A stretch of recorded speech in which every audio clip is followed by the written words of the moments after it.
Supper tonight, a good homemade casserole. It is smothered enchilada, sausage and potato casserole, topped with some fresh chopped tomatoes and sour cream. Yum, yum. Don't forget, we've got a dessert coming up. And dessert is a delicious peach cobbler made from scratch.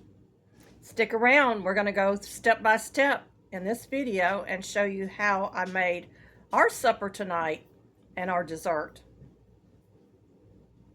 Homestead smothered enchilada sausage and potato casserole made with breakfast sausage. You'll need 1 pound of breakfast sausage. You'll need some bell peppers, fresh onion, some potatoes, and you can either use store-bought or homemade enchilada sauce in this recipe. You're also going to garnish with a ripe tomato that's chopped. You can also garnish it with cilantro or sour cream and shredded cheese of your choice. So I have red potatoes and I have a baking potato, a white potato. I didn't have but a few of these. I'm cutting them up very small. I've got my skillet with some butter in it, but you can use any kind of fat basically to do your fry your vegetables and stuff in. Bacon, lard, bacon fat, or just vegetable oil if that's what you have. And you want to cut your potatoes in small pieces like that, very small. The reason you want them small is because you want to kind of get them fried good.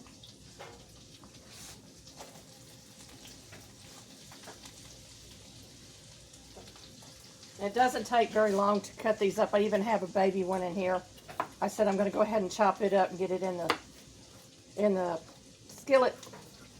Use it up because I don't have enough to add to some green beans.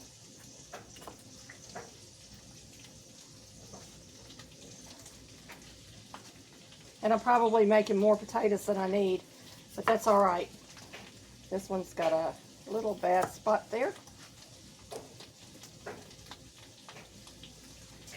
Didn't clean them very good. Let me wipe this one down. I got a little bit of dirt left on here. These came from the Amish.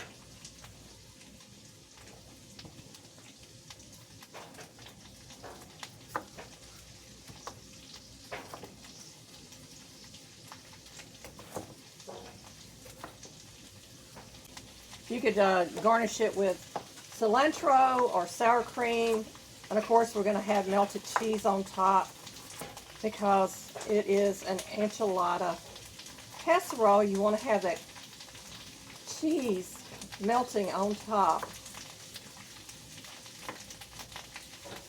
I'm glad I caught that bad potato.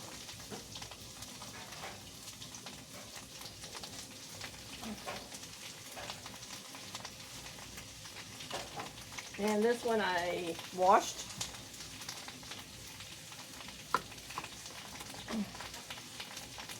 Again with the bad potatoes, y'all. One way to use them up.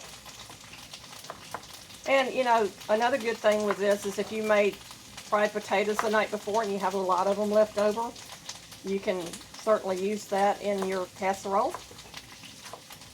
And it just saves on your prep time.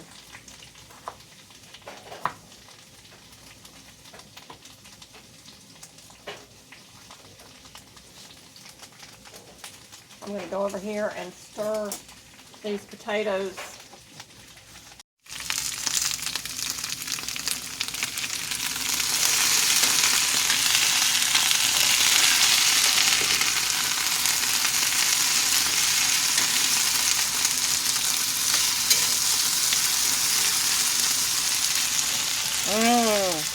They are smelling delicious.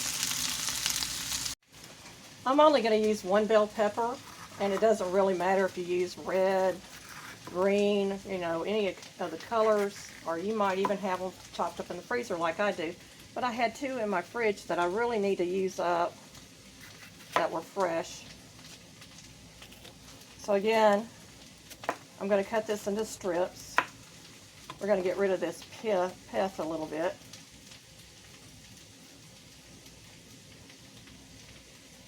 And we're going to chop it.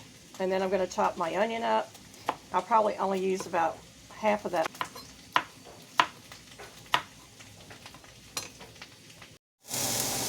Okay, here is the potatoes in my casserole dish. So I've got a good layer of potatoes there. I've got my onions and peppers over here sauteing down. I want the onions translucent and the bell peppers a little on the soft side.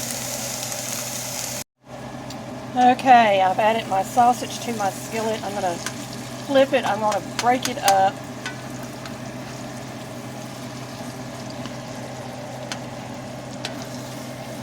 And you want this cooked through and broken into crumbles.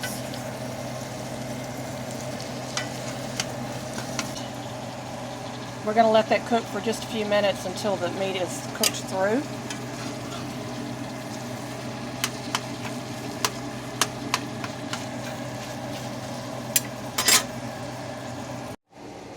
Now I pulled out some more tomato sauce, and I also had a can of pigeon peas. They're called gandules verdes. And that's what they look like. They're really good in rice. And if you don't have those, you can also add a can of corn if you want to. These are optional ingredients. I thought with all the potatoes and everything, I might need a little extra sauce than just my jar. All right, I've got my potatoes in here. My meat is ready. I'm going to go ahead.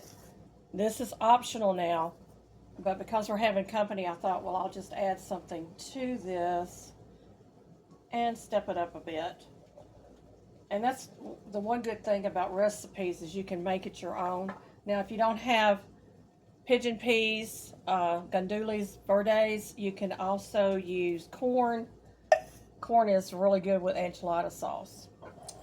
And so I've got my sauces here. I'm going to move this over so I don't get it all over my stove. And I'm just going to spoon the meat in here.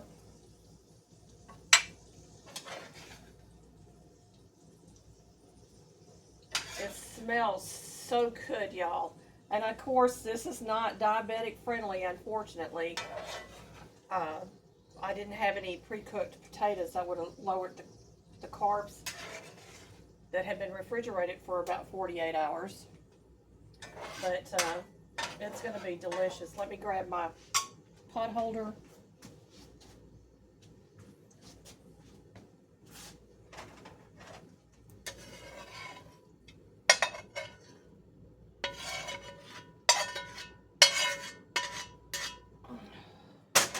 We're just going to level that out in our pan. Make sure all those pigeon peas and meat is covered. And I'm going to turn it this way so y'all can see what I'm doing here. So this is my homemade enchilada sauce.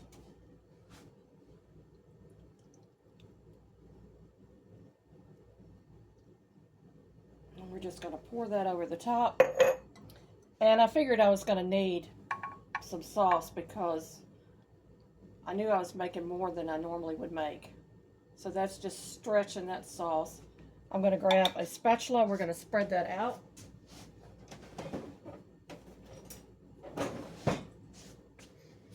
And make sure that it's pretty much coating the entire top of our casserole. Now you notice I didn't add any salt or pepper to this.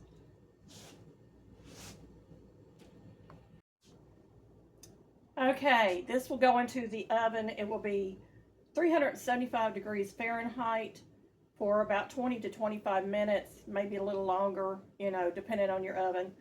And I'm going to top this with some shredded cheese, and you can garnish it with cilantro and sour cream if you want to add that on there. And of course, the alternate ingredients would be corn or gandules the little pigeon peas that I put into this one. Those are really good flavors, Mexican flavors that you can add.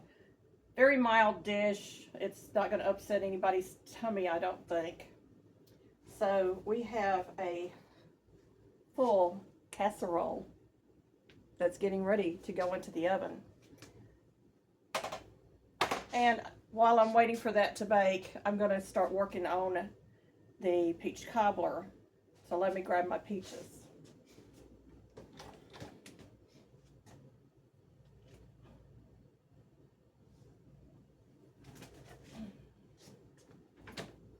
So these were fresh peaches that we picked up from the Amish. They have been defrosting. They're still partially frozen. And that's going to be for the cobbler. That's for the peach cobbler. We're going to get that set up. I'm going to start with the peaches because we got to get these broken apart. They're still partially frozen. And so this would be 6 whole peaches or 1 quart.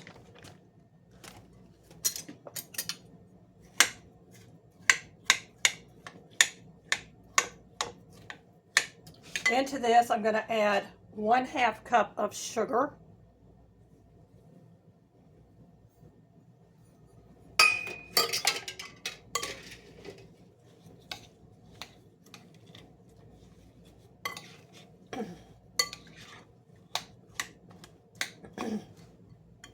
One tablespoon of lemon juice. I think I've pulled a teaspoon. Hang on just a minute.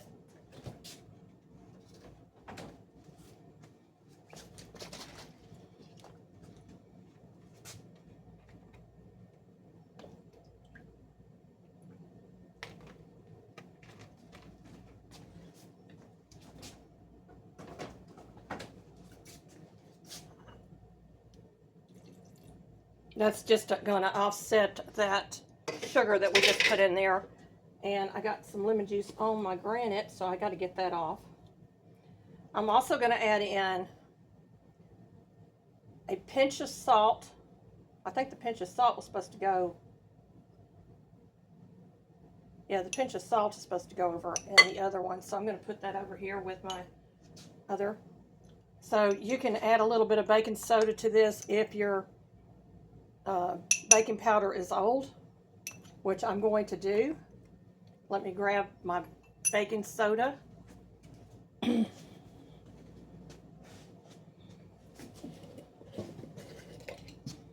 I'm just going to add about 1/2 teaspoon of baking soda just to make sure that that is good and active.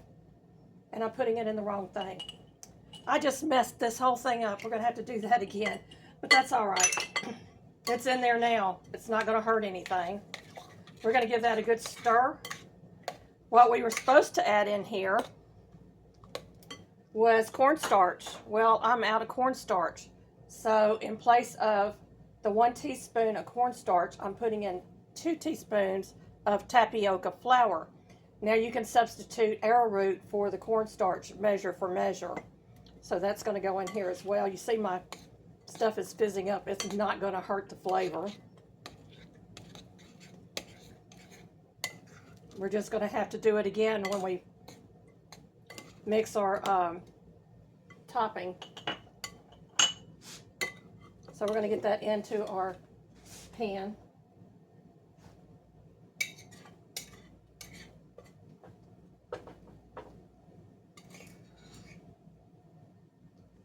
We're going to get rid of this bowl.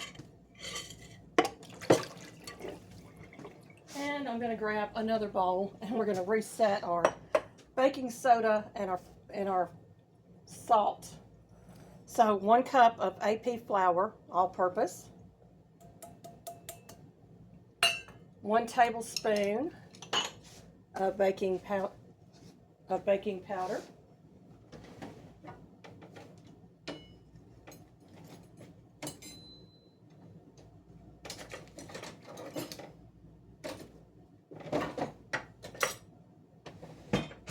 I'm going to use a teaspoon because I don't see my tablespoon.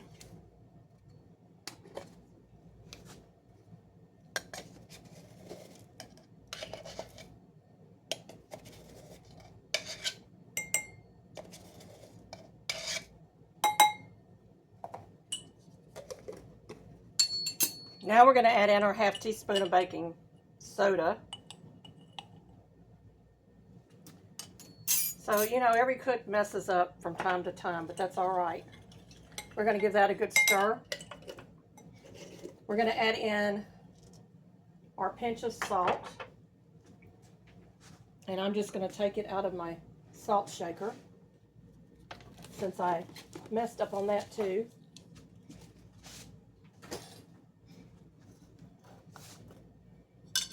With my just a pinch measure. Get that stirred into my flour.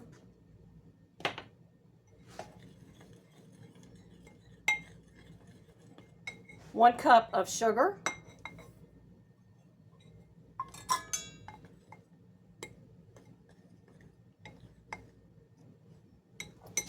My half cup of melted butter.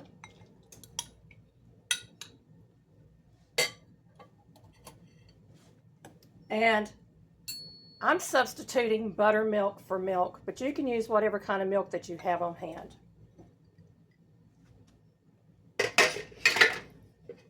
So this is your topping.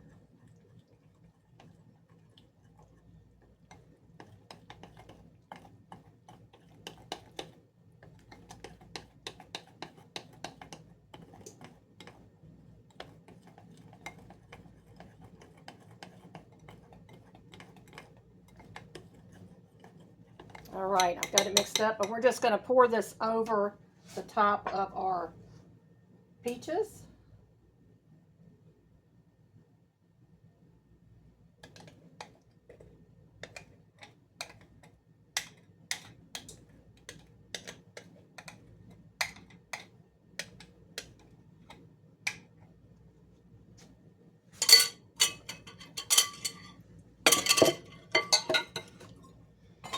And I'm going to bring you over and show you what it looks like. Okay, so that is the cobbler, and I turned my temperature down because I decided I'm going to cook my cobbler first. And you put it in a 9x13 pan with a stick of butter and melt it in the oven. You bake this for 40 to 45 minutes, and then we'll put that in because that only takes about 20-25 minutes for the enchilada casserole. So we're going to get this in the oven. We'll come back when this is ready, then we'll come back when the other is ready.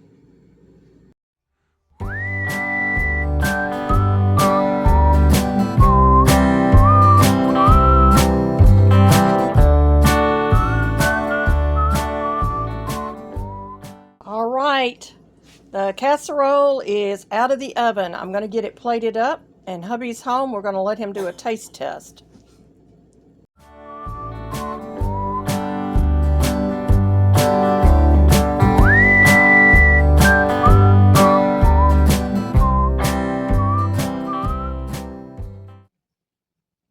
What do you think? Good.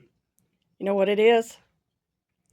It's a smothered enchilada sausage and potato casserole. Good.